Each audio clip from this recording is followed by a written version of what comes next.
इतके वर्ष लढलो, मुंबईला कोणी हिसकावू शकलं नाही असं उद्धव ठाकरे म्हणाले। शिवसेना भवनात झालेल्या पदाधिकाऱ्यांच्या बैठकीत ठाकरेंनी हे विधान केलंय। काही झालं तरी भाजपला हरवायचंय म्हणजे हरवायचंच असा निर्धार त्यांनी व्यक्त केलाय। फक्त युती तुटली नाही तर भाजपला आपल्याला संपवायचं आहे। कुणीही येऊ दे अथवा नको, मी लढणार आहे असा निर्धार ठाकरेंनी व्यक्त केलाय।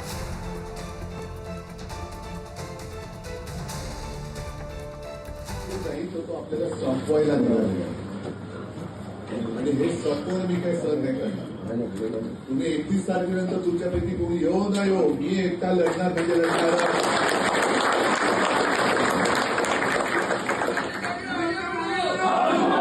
माझीच माणसं माझ्या अंगावर सोडते।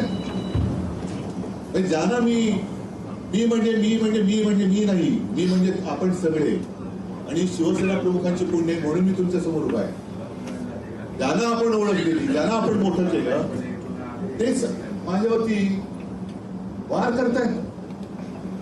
रक्तपात आपला होतोय, एकमेकांमध्ये रक्त आपलं सांडलं जातंय आणि नको ती लोक तिकडे सुखदेव राज्य करतायत। अरे लाज वाटायला पाहिजे या अशा सगळ्या गद्दारांना। ती आई विकताय तुम्ही, ही माझी तळमळ आहे। मला नाशिक आहे, पुणे आहे, ठाणे आहे आणि वाईटपणा मी घेतोच ना। मी प्रत्येकाला सांगतो, सगळ्या लोकांना सांगतो की तुम्ही वाईटपणा नका घेऊ, मी घेतो वाईटपणा।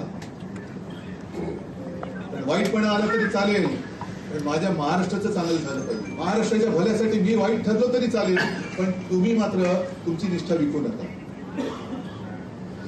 आज तो क्षण आलेला आहे। आजपर्यंत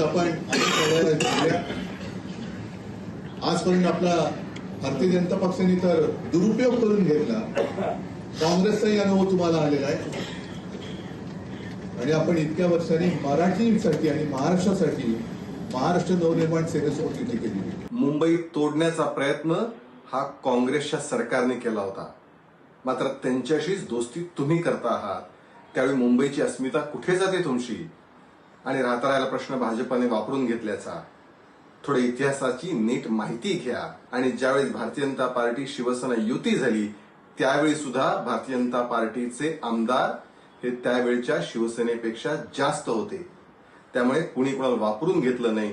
राजकीय त्यावेळच्या परिस्थितीनुसार झालेली युती होती। किमान बाळासाहेबांचा अपमान तरी करू नका। आणि एकीकडे उद्धव ठाकरे हा निर्धार व्यक्त करतायत, मात्र दुसरीकडे ठाकरे बंधूंमध्ये अजूनही काही जागांचा पेच कायम आहे। काल मातोश्रीवर झालेल्या बैठकीत जागा वाटपावर तोडगा नाहीये निघालेला। प्रत्येक मराठी बहुल भागामध्ये जागा वाटपाचा पेच आहे। काही जागांमध्ये अदलाबदल करायची मनसेची मागणी आहे। दादर, माहीम, प्रभादेवी, विक्रोळीमध्ये जास्त जागांची मनसेची मागणी आहे। आणि इकडे मुंबई महापालिका निवडणुकीसाठी ठाकरे बंधूंमधला जागा वाटपाचा तिढा अजूनही सुटलेला दिसत नाहीये। जागा किती आणि आकडा किती हा विषयच नाही असं संजय राऊत म्हणतायत, मात्र ठाकरेंच्या जागा वाटपावरून उदय सामंतांनी जोरदार निशाणा साधलाय। मनसे युबीटी तिकीट वाटपामध्ये उद्धव ठाकरेंनी खंजीर खुपसलेला दिसेल। तिकीट वाटपानंतर राज ठाकरे आणि मनसे नेत्यांना पश्चाताप होईल असं सामंत म्हणाले।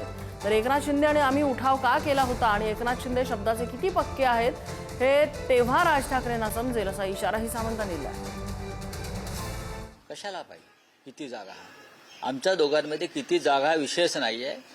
हे स्वतः माननीय राज ठाकरे यांनी वरळीतल्या पत्रकार परिषदेत सांगितलं। जागा किती आणि आकडा किती ह्याच्यामध्ये कोणीच पडत नाही।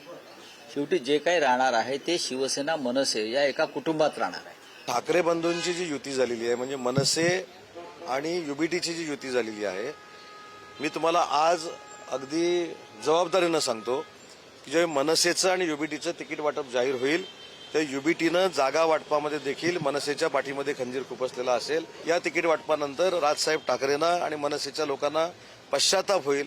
अशा पद्धतीचंच तिकीट वाटप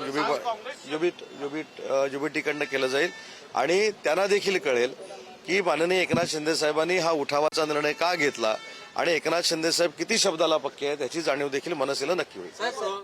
ठाकरे बंधूंचा शरद पवारांच्या राष्ट्रवादीला मुंबईत केवळ 16 जागांचा प्रस्ताव असल्याची माहिती आहे। मातोश्रीवर जयंत पाटील आणि उद्धव ठाकरे यांच्या या बैठकीमध्ये फॉर्म्युला संदर्भात चर्चा झाली। राष्ट्रवादी सोबत आल्यास ठाकरेंच्या शिवसेनेच्या कोट्यातल्या जागा राष्ट्रवादीला सोडल्या जाणार अशी माहिती मिळते। किमान 25 जागा राष्ट्रवादीला द्यायची ठाकरे बंधूंकडे मागणी करण्यात आल्याचं कळतंय। एकूण 25 जागा राष्ट्रवादीला सोडाव्या अशी मागणी राष्ट्रवादीकडून करण्यात आलेली आहे। ज्या प्रभागात चांगला जनाधार आहे अशा ठिकाणच्या जागा मिळाव्या अशी मागणी राष्ट्रवादीने केली आहे, पण ठाकरे बंधूंनी फक्त 16 जागा सोडायची तयारी दर्शवली आहे.